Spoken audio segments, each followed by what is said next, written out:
Saya selalu berteriak agar hukum di negeri ini ditegakkan. Karena kalau hukum tidak ditegakkan, negara itu bisa hancur. Lantas hanya melindungi satu orang, kalian mengesampingkan keadilan yang timbul di masyarakat. Bro, Bapak ini ngabisin waktu, bro. Udah. Ngabisin waktu Bapak ini. Udah. Selesai. Mau emblem penyidik.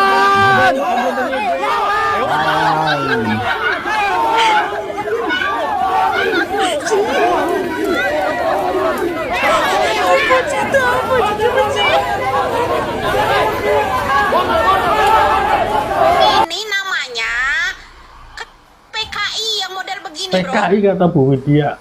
Menyiksa orang di setrum, kemaluannya di Polres Balsam. Sekarang gini deh, ya, kita balas balik. Seandainya, kamu setuju nggak?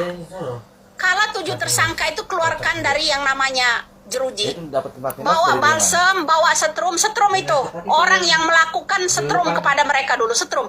Polisin itu kemaluan mereka tuh pakai balsam. Setuju nggak? Setuju nggak? Kencing bareng-bareng suruh minum itu sama orang-orang itu. Siapa yang suruh minum itu kemarin? Ya, setrum mereka. Ya, setrum mereka. Setuju nggak lo? Hah? Kenapa lo harus ini PKI lo harus dilawan? Ini perbuatan PKI yang model begitu. Penyiksaan manusia yang tidak bersalah. Emang ada ya dalam Al-Quran kita itu ya diperintahkan untuk menyiksa orang yang tidak bersalah.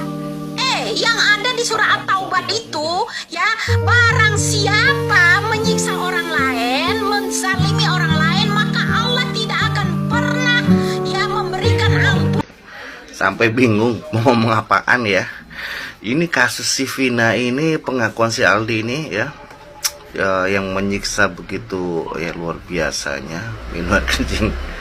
Oke, teman-teman pernah melihat pastinya ya film pemberontakan G30 SPKI ya. Nah, ketika para sang jenderal ketangkep itu gimana sih ya melihat para PKI itu menyiksa kan? Kayaknya nggak ada belas kasihan dan tidak punya rasa kemanusiaan ya. Ya nyiksa aja, jadi seolah-olah memang kayak nggak ada hati nurani gitu kan, nggak ada hati kemanusiaannya tuh nggak ada. Nah, kalau menurut Anda ya teman-teman ya, sama nggak sih ya kedua orang ini nih ya, si Aris Papua sama Gumelar ini dalam cara menyiksa ketujuh manusia ya, manusia masih di bawah umur loh ya, masih piyik lah. Sama nggak sih ya dengan mereka nih kan? Apakah pantas mereka dikatakan itu ya kan? Karena nggak ada perikemanusiaan, nggak ada ya, perikemanusiaannya itu tidak ada. Jadi logikanya gini ya, berarti banyak sekali nih ya para oknum-oknum yang ada di dalam institusi itu yang benar-benar yang tidak berperi kemanusiaan dalam hal menanganan kasus-kasus untuk mengungkap ya. Jadi lebih banyak disiksanya dulu baru suruh ngaku ya, sambil berbarengan ya. Semoga aja ya nanti tumbuh keluar semua ini ya para saksi, artinya para mereka yang pernah. Jadi intinya bagi mereka ya yang pernah mengalami salah tangkap, pernah mengalami yang disiksa hanya gara-gara salah tangkap ya, mereka semuanya pada keluar ya kan. Udah juga yang sempat dipanggil oleh Nathan Nasua itu ya. Semoga keadilan ini ya lebih berpihak kepada rakyat kecil. Terus yang kemudian ya ini untuk kasus Afif Maulani mana ya nih, kok udah hilang ya. Coba bayangkan anak SMP mau tawuran kan, ternyata nggak jadi tawuran, sesama anak SMP tawurannya sama polisi. Nah terus tiba-tiba Afif Maulana ini dinyatakan meninggal. Nah meninggalnya ini karena terjun dari jembatan. Nah ini logikanya juga gimana nih ya kan. Oke teman-teman ya, saya hanya orang yang sok tahu dan Andalah yang lebih tahu ya. Kalau misalkan ada saya yang salah mohon diluruskan ya teman-teman ya, karena bingung saya tuh mau ngomong apa ya, karena carut marutnya hukum ada di Indonesia ini kayak gini, institusinya yang di dalamnya seperti itu, sampai bingung saya mau ngomong apa. Makanya kalau saya ada yang salah mohon diluruskan ya guys ya.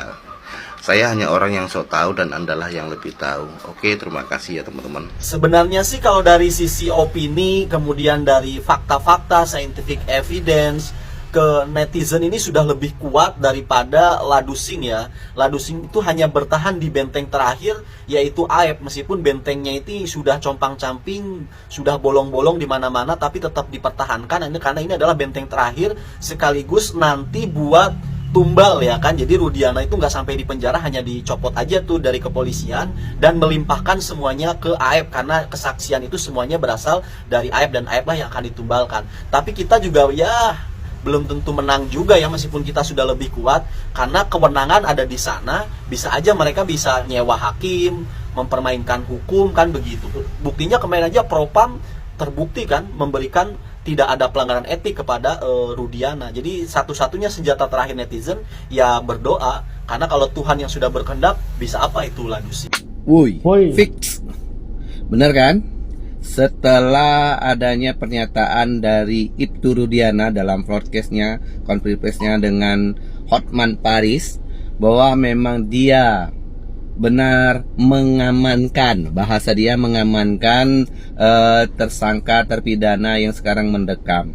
Bahasa dia sih mengamankan, tapi masyarakat awam menyatakan itu adalah penangkapan.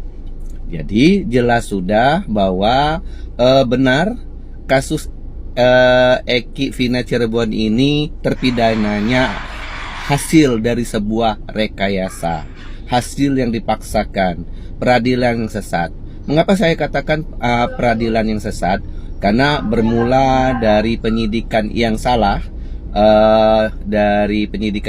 kemudian diaminkan oleh para JPU, jaksa penuntut umum, dan juga diiyahkan oleh hakim-hakim yang mengadilinya. Jadi jelas sudah bahwa benar-benar ini sebuah rekayasa terpidana. Kalau kasusnya ada, tapi orang-orang yang sekarang terpidana itu adalah sebuah rekayasa. Lucu juga dalam pernyataannya juga Elsa Sharif dan Fitra Ramadhani ingin memframing, menggiring opini bahwa Ibtu Rudiana tidak salah. Alah, masyarakat itu sudah cerdas, sudah mengerti banget apa yang terjadi. Jadi dalam pernyataannya Elsa Sharif menyatakan bahwa ayahnya Aep itu diculik Kang Deddy Mulyadi. Nyata-nyata benar bahwa Kang Deddy itu memberikan pekerjaan kepada ayahnya Aep. Jadi kita tunggu saja waktu yang pas dari hasil pengajuan PK Saka Tatal.